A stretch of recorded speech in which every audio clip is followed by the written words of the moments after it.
NATO is reaffirming its commitment to support Ukraine in the face of escalating threats from Russia, as outgoing Secretary-General Jens Stoltenberg urges member countries to continue providing military aid despite Vladimir Putin's recent nuclear warnings. Stoltenberg emphasized that the alliance must not be swayed by Putin's reckless rhetoric.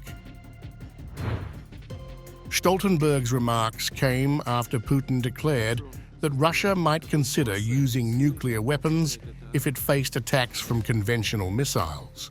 The Russian leader also warned that any assault on Russia backed by a nuclear power would be treated as a joint attack.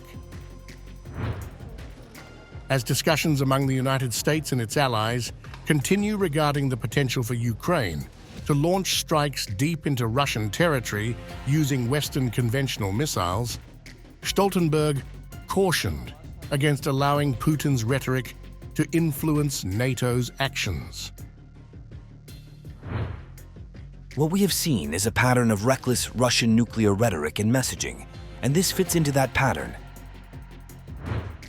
He pointed out that every time NATO has increased support for Ukraine, whether through the provision of battle tanks, long-range artillery, or F-16 fighter jets, Russia has attempted to intimidate the alliance into withdrawing its support.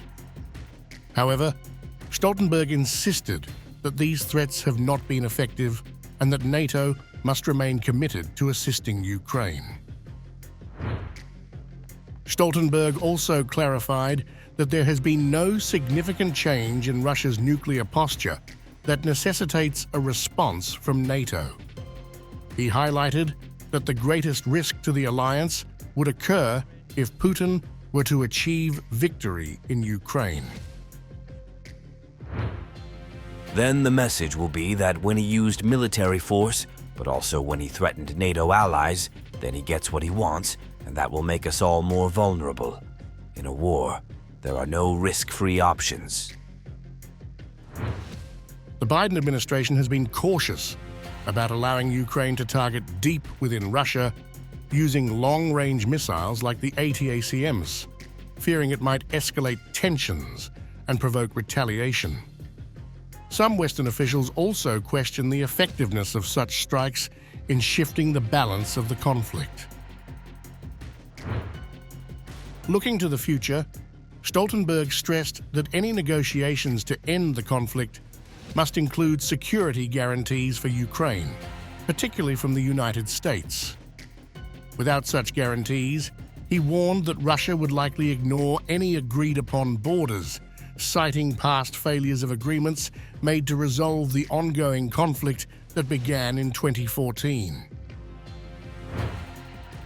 When some kind of line is agreed, be it the internationally recognized border or another ceasefire line, we have to be absolutely sure that the war ends there.